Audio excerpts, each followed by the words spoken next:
വാ വാ വാ. മോളെ പഴയ പ്രാർത്ഥന മോളല്ല, വെയിറ്റ് ഒക്കെ കുറച്ച് കൂടിയിട്ടുണ്ട്, സൂക്ഷിക്കണേ. നോക്കിയെടുക്കണം. ചക്കര കുട്ടി.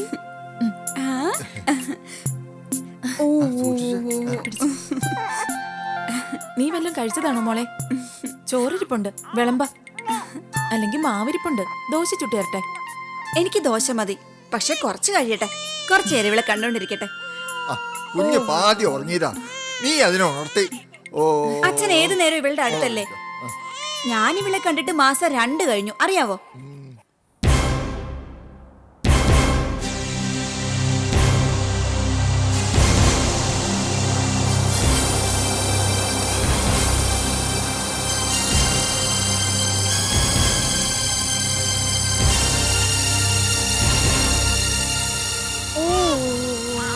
മോളെ ഞാനിപ്പൊ മനസ്സിൽ വിചാരിച്ചതേ ഉള്ളൂ, ആ താടകാ ഭയങ്കര വന്നു കഴിഞ്ഞു.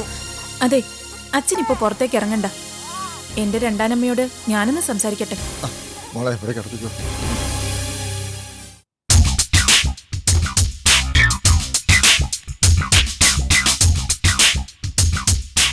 എന്റെ മോളെ ഇങ്ങോട്ട് ഇറക്കി വിട്. അയ്യോ, മനസ്സിലായില്ല. എന്താ മനസ്സിലാകാതിരിക്കാൻ? നന്ദിനി അകത്തുണ്ട്, അവളെ ഇങ്ങോട്ട് ഇറക്കി വിടാനാ പറഞ്ഞത്. ഇറക്കി വിടാൻ ഇത് പോലീസ് സ്റ്റേഷനോ ജയിലോ ഒന്നും അല്ലല്ലോ, ഒരു വീടല്ലേ. വീട്? ഈ കൊച്ചു കൂരക്കകത്താണോ അമ്മയും മോളും 2 അപ്പൂപ്പന്മാരും കൂടി കഴിയുന്നത്? എടി നന്ദിനി, പെട്ടിയെടുത്ത് മര്യാദക്ക് ഇറങ്ങി വരുന്നോ, അതോ ഞാൻ അകത്തേക്ക് കയറി വന്നു നിന്റെ കൈയും കാലും തല്ലി ഒടിച്ചിട്ടിട്ട് പൊക്കെടുത്തോണ്ട് പോണോ? നന്ദിനി, എടി നന്ദിനി, നന്ദിനി. ആ പടിയുടെ താഴെ നിന്നാ മതി, വീടിനകത്തേക്ക് കയറണ്ട. കേറിയ നീ എന്ത് ചെയ്യോടി?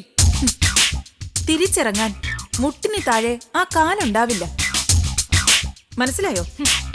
എന്റെ ശബ്ദം കേട്ട് ഒരു വയസ്സം പേടിച്ച് വിറച്ച് ഈ കൂരക്കകത്തിരിപ്പുണ്ടല്ലോ നിന്റെ തന്ത. കള്ളനെ പോലെ അകത്തിരിക്കാതെ പുറത്തേക്ക് വരാൻ പറ. അച്ഛാ, ദേ അച്ഛന്റെ ഭാര്യ സ്നേഹത്തോടെ അച്ഛനെ വിളിക്കുന്ന കേട്ടില്ലേ? ഒന്നിങ്ങോട്ട് വന്നേച്ചാ. ഇവള് കരയല്ലേ?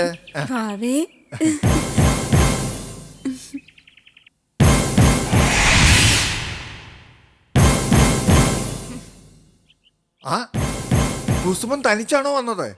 ഞാൻ കരുതിയത് നിന്റെ അണ്ണനും കൂലിത്തല്ലുകാരായ അവന്റെ ശിങ്കടികളും കൂടെ കാണുമെന്നാണ്. അല്ല, കയ്യിൽ വെട്ടുകത്തിയും കാണാനില്ലല്ലോ. നിർബന്ധമാണെങ്കിൽ കൊണ്ടുവരാം. അയ്യോ വേണ്ട, എല്ലാവർക്കും കൂടി ഈ കൊച്ചു വീട്ടില് സ്ഥലവും ഇല്ല. നന്ദിനി, മര്യാദയ്ക്ക് പെട്ടിയെടുത്ത് എന്റെ കൂടെ വാ.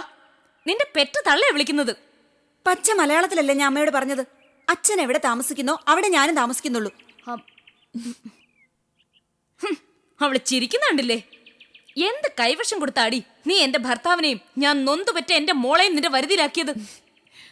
സ്നേഹം എന്നാണ് അതിന്റെ പേര്. ഓ, നിങ്ങൾക്ക് ഒട്ടും പരിചയമില്ലാത്തൊരു മരുന്നാ അത്.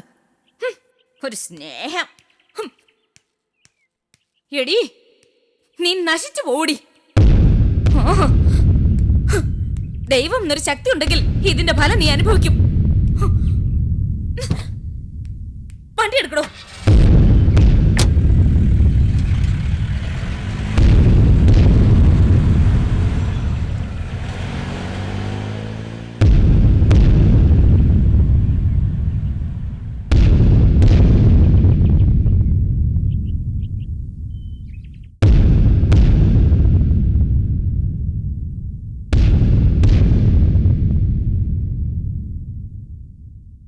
അതെ, ഇന്ന് പ്രഭാതമായപ്പം മൗനവ്രതത്തിന്റെ കാലാവധി കഴിഞ്ഞില്ലേ? എല്ലാ ബുധനാഴ്ചകളിലുമാണ് മൗനവ്രതം. ഇന്നാണ് ആശ്രമവാസികൾ സെപ്റ്റിക് ടാങ്ക് വൃത്തിയാക്കേണ്ടത്. അയ്യേ, അതെന്താ അങ്ങനെ? സെപ്റ്റിക് ടാങ്കിലേക്കല്ലേ കക്കൂസിലെ മാലിന്യങ്ങളെല്ലാം ചെന്ന് വീഴുന്നത്? അതെ, അത് വൃത്തിയാക്കാനായി നമ്മൾ ഒരുമിച്ച് ഇറങ്ങുമ്പോൾ ഞാൻ എന്ന അഹങ്കാരം മാറിക്കിട്ടും. മറ്റുള്ളവരുടെ മലമൂത്രം നമ്മൾ ചുമക്കണോ? അഹം ബ്രഹ്മാസ്മി, ഞാൻ ബ്രഹ്മമാകുന്നു. തത്വമസി, നീ അതുതന്നെയാകുന്നു. ഞാനും നീയും ബ്രഹ്മമെന്ന് സാരം. ഈ ആശ്രമത്തിൽ വലിയവരും ചെറിയവരുമില്ല.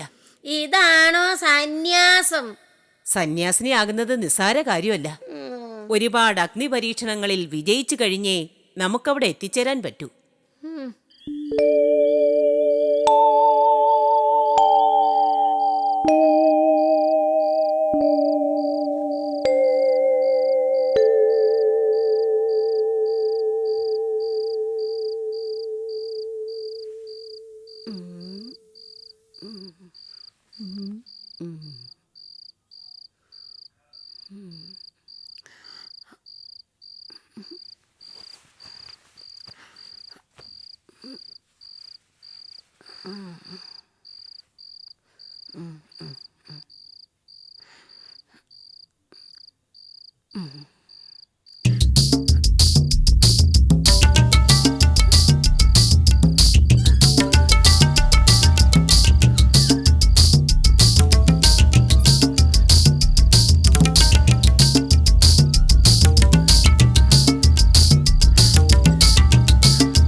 ഒരിക്കൽ ഈ ആശ്രമത്തിൽ പ്രവേശിച്ചു കഴിഞ്ഞാൽ പിന്നെ ഒളിച്ചോടാൻ പാടില്ല.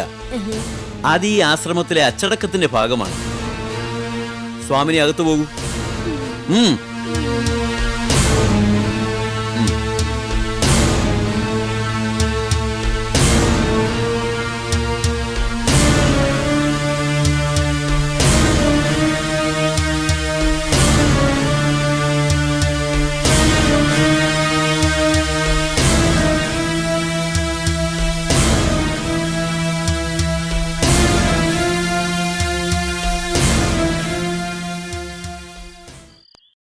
പ്രസാദ് എത്ര മോശമായിട്ടുള്ള രീതിയിലാണ് എന്നോട് പെരുമാറിയിട്ടുള്ളതെന്ന് അമ്മയ്ക്ക് അറിയില്ലേ? അവനും സരോജ കുഞ്ഞുമയും ചേർന്നല്ലേ എന്നെയും പ്രഭയും കുറിച്ച് നാട് മുഴുവൻ അപവാദ പ്രചരണങ്ങൾ നടത്തിയത്. ഈ നാട്ടിൽ എനിക്കും പ്രഭയ്ക്കും പുറത്തിറങ്ങി നടക്കാൻ പറ്റാത്തൊരു കാലം ഉണ്ടായിരുന്നു. എല്ലാ കാര്യങ്ങളൊന്നും ഞാൻ അമ്മയോട് പറഞ്ഞിട്ടില്ല.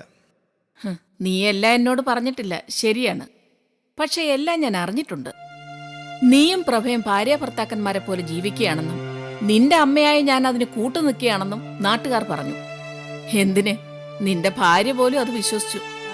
കോമളം തന്റെ തെറ്റു മനസ്സിലാക്കിയപ്പോ നമ്മൾ രണ്ടുപേരും കഴിഞ്ഞതെല്ലാം മറന്ന് അവളെ സ്വീകരിച്ചില്ലേ? കോമളത്തിന്റെ അമ്മയായ ലളിതയുടെ കാര്യം തന്നെ എടുക്ക്. ആ റബ്ബർ തോട്ടം കൈ കിട്ടിയതോടെ അവള് പണമില്ലാത്ത ബന്ധുക്കളെ പറ്റി പുച്ഛിച്ച് സംസാരിച്ചു തുടങ്ങി. നീയും കോമളും ആ വീട് വിട്ടിറങ്ങി. സ്വന്തം ഭർത്താവിനവള് വീട്ടുവേലക്കാരന്റെ സ്ഥാനം പോലും നൽകിയില്ല. ഭർത്താവിന്റെ വാക്ക് കേൾക്കാതെ അവള് മാനേജരായിട്ട് വന്ന കള്ളന്റെ കൂടെ ഊരു ചുറ്റി. നീ അവളെ കണ്ടുപിടിക്കാൻ വേണ്ടി ജീവൻ പോലും പണയം വെച്ചില്ലേ? മനസ്സിന്റെ താളം തെറ്റിയ ലളിതയെ സുശീല കരുണാലയത്തിലേക്ക് കൂട്ടിക്കൊണ്ടുപോയി. ഒരു കൊച്ചു കുഞ്ഞിനെ നോക്കുന്ന പോലെയല്ലേ സുശീല ലളിതയെ നോക്കിയത്? ലളിത എന്ന് രവീന്ദ്രൻ പറയുന്ന അനുസരിച്ച് സമാധാനത്തോടെ കഴിയുന്നു. ലളിതയുടെ ഈ മാറ്റത്തിൽ നീ വഹിച്ച പങ്ക് വളരെ വലുതാണ്. ശത്രുക്കളെപ്പോലെ പെരുമാറുന്ന ബന്ധുക്കളോടും നമ്മൾ കാരുണ്യം കാണിക്കണം. പ്രസാദും അവന്റെ അമ്മ സരോജവും പണം കൈവന്നപ്പോൾ അഹങ്കരിച്ചു. അതവരുടെ അറിവില്ലായ്മ കൊണ്ടാണ്. ഇന്ന് അവർ അപകടത്തിൽപ്പെട്ടിരിക്കുന്നു. വെറുതെ അപകടത്തിൽപ്പെട്ടൊന്നുമല്ലല്ലോ അമ്മേ. പ്രസാദ് അറിഞ്ഞുകൊണ്ട് തന്നെ തെറ്റിയിരിക്കുകയല്ലേ? കള്ളിൽ മായം ചേർക്കുന്നത് കള്ള് ഷാപ്പ് നടത്തുന്നവന്റെ നിഷ്കളങ്കത കൊണ്ടാണെന്നൊന്നും അമ്മ പറഞ്ഞു കളയരുത്. പ്രസാദ് തെറ്റാണെന്ന് അറിഞ്ഞുകൊണ്ട് തന്നെ തെറ്റ് ചെയ്യുന്നവനാ. എനിക്കറിയാം പ്രസാദ് തെറ്റ് ചെയ്തിട്ടുണ്ട്. കൂടുതൽ പണം ഉണ്ടാക്കാനുള്ള ആർത്തി കൊണ്ട് ചെയ്തു പോയതാണ്. എങ്കിലും നീ പ്രസാദിനെ നിനക്ക് കഴിയുന്നത് പോലൊക്കെ സഹായിക്കണം. സഹായിക്കാൻ ചെല്ലുമ്പോൾ നിന്റെ സഹായം ആർക്ക് വേണമെന്ന് പ്രസാദ് ചോദിച്ചാലോ? എന്റെ തൊലി ഉരിഞ്ഞു പോവില്ലേ?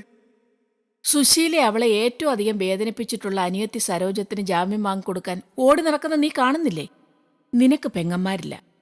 ഞാൻ എൻ്റെ സ്വന്തം മോളായിട്ടാണ് പ്രഭയെ കാണുന്നത്. നിനക്കവൾ നേർപെങ്ങളെ പോലെയാണ്. അഭിപ്രായ വ്യത്യാസങ്ങൾ എത്ര തന്നെ ഉണ്ടെങ്കിലും പ്രസാദ് പ്രഭയുടെ ഭർത്താവാണ്. പ്രഭ പ്രസവിച്ച കുട്ടി പ്രസാദിന്റെ കുട്ടിയുമാണ്. ഇന്നല്ലെങ്കിൽ നാളെ അവർ തെറ്റിദ്ധാരണകൾ മറന്ന് ഒന്നാകും. എനിക്കങ്ങനെ തോന്നുന്നില്ല. പക്ഷെ എനിക്കങ്ങനെ തോന്നൂ. നീ പ്രസാദിനു വേണ്ടി നല്ലൊരു വക്കീലിനെ ഏർപ്പാട് ചെയ്യണം. പ്രസാദിനെ ജാമ്യത്തിൽ പുറത്തു കൊണ്ടുവരണം. എന്റെ അമ്മേ.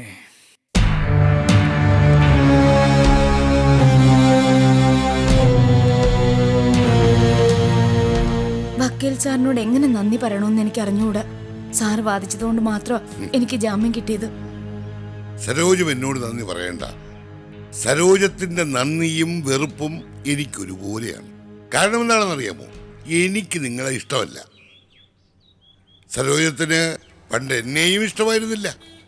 ഞാൻ വിശാലാക്ഷി അമ്മാളുടെയും സുശീലയുടെയും ഗ്രൂപ്പാണെന്നും നിങ്ങൾക്ക് കിട്ടേണ്ടുന്ന സ്വത്ത് മുഴുവൻ ഞാൻ കാരണം കിട്ടാതെ പോയെന്നും അതെത്ര പ്രാവശ്യമാണ് നിങ്ങൾ പറഞ്ഞിരിക്കുന്നത്.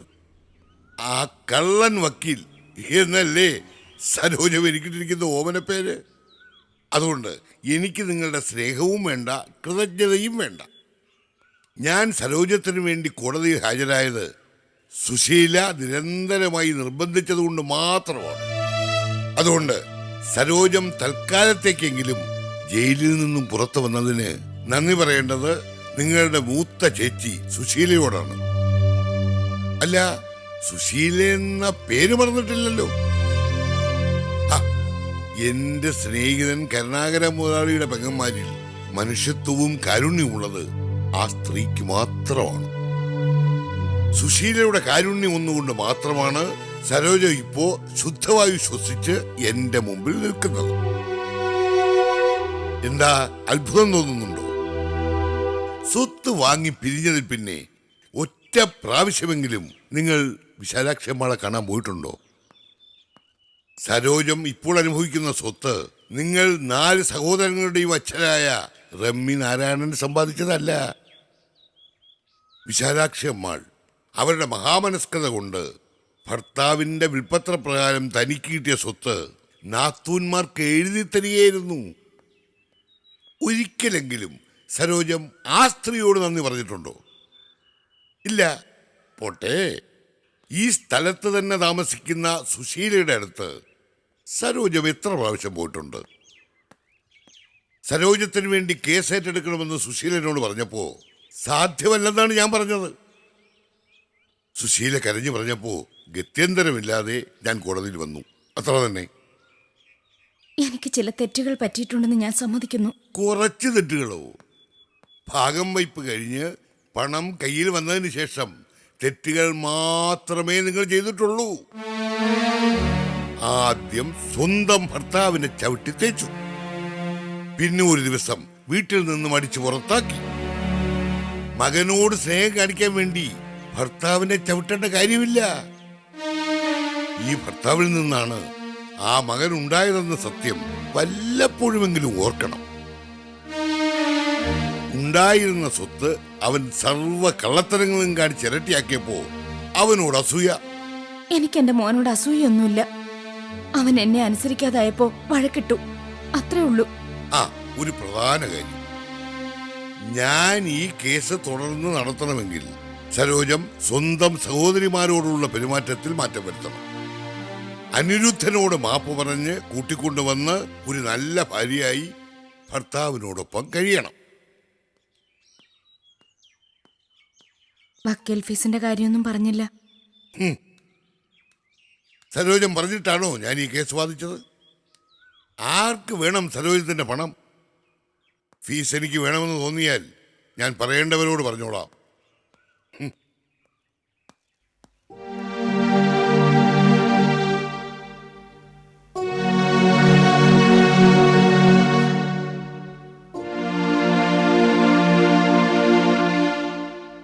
കാവി ഉടുക്കുകയും ഉച്ചത്തിൽ നാമം ജപിക്കുകയും ചെയ്താൽ സന്യാസിനിയാകാമെന്ന് തെറ്റിദ്ധരിച്ചാണ് നിങ്ങളുടെ അമ്മ ഇവിടെ വന്നത്. ആശ്രമത്തിലെ അന്തേവാസികൾക്ക് ആത്മനിയന്ത്രണം അത്യന്താപേക്ഷിതമാണ്. ആഴ്ചയിൽ ഒരു ദിവസം ഞങ്ങളെല്ലാവരും മൗനവ്രതത്തിലായിരിക്കും. പക്ഷേ ശ്രീമതി രാജമ്മയ്ക്ക് സംസാരിക്കാതിരിക്കാൻ സാധ്യമല്ല. ദൈവത്തിന്റെ സ്ഥലമല്ലേ ആശ്രമം. ഇവിടെ ഉച്ചത്തിൽ കീർത്തനം പാടാൻ അനുവദിച്ചില്ലെങ്കിൽ പിന്നെ എങ്ങനെയാ? നിങ്ങളോട് തർക്കിക്കാൻ ഞാൻ ആളല്ല. ആശ്രമ നിയമങ്ങൾക്കനുസരിച്ച് ജീവിക്കാൻ കഴിവില്ലാത്ത നിങ്ങൾക്ക് ഇവിടെ തുടർന്ന് താമസിക്കാൻ സാധ്യമല്ല. അതേസമയം ഈ ആശ്രമത്തിലെ അന്തേവാസിക്ക് ആരോടും പറയാതെ ഒളിച്ചോടാനും സാധ്യമല്ല. അതും ഞങ്ങളുടെ അച്ചടക്കത്തിന്റെ ഭാഗമാണ്. ജയിലിനേക്കാൾ കഷ്ടമാണ് ആശ്രമം. ആഹാരം കിട്ടും, പക്ഷെ സ്വാതന്ത്ര്യമില്ല. എത്രയും വേഗം വന്ന് എന്നെ കൂട്ടിക്കൊണ്ടു പോണം എന്ന് പറഞ്ഞ അമ്മ എനിക്ക് കത്തയച്ചു. അതുകൊണ്ടാണ് ഞാൻ വന്നത്. തീർച്ചയായും നിങ്ങൾക്ക് അമ്മയെ കൂട്ടിക്കൊണ്ടു പോകാം. ഇപ്പൊ വരാം. അമ്മേ, എന്റെ കൃഷ്ണ.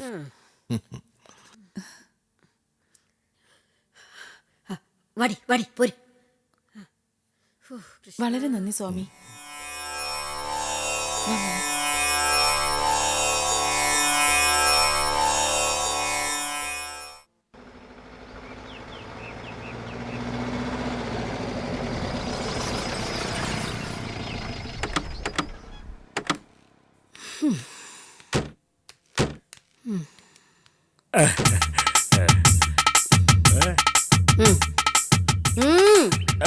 കാലിൽ വീണാൽ അനുഗ്രഹം തരാന്ന്. അമ്മേ,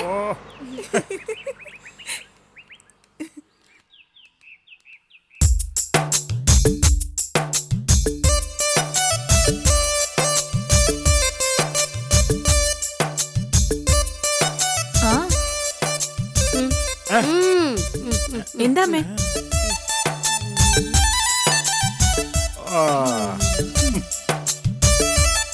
സുശീലയെ വിളിക്കൂ നളിനി. എനിക്ക് അവളെ അനുഗ്രഹിക്കണം. സുശീല ചേച്ചി ഇവിടെ ഇല്ല. ചെന്നൈയിൽ വലിയേടത്തെ കാണാൻ പോയി. ഉടനെയൊന്നും ഇങ്ങോട്ട് തിരിച്ചു വരില്ല. ഈശ്വരോ രക്ഷതു. അപ്പോൾ ഈ വീട്ടിൽ ഇനി നിനക്ക് സർവ സ്വാതന്ത്ര്യവുമുണ്ട് അല്ലേ? സുശീല ചേച്ചി സുശീല ചേച്ചി ഇവിടെ ഉള്ളപ്പോഴും എനിക്ക് സ്വാതന്ത്ര്യത്തിന് ഒരു കുറവും ഉണ്ടായിരുന്നില്ല. അമ്മ ആദ്യം ഈ വേഷം ഒന്ന് മാറ്റിയേ.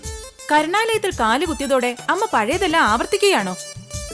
പുനരഭിജനനം പുനരഭിമരണം പുനരഭിജനനി ജഠരേ ശയനം.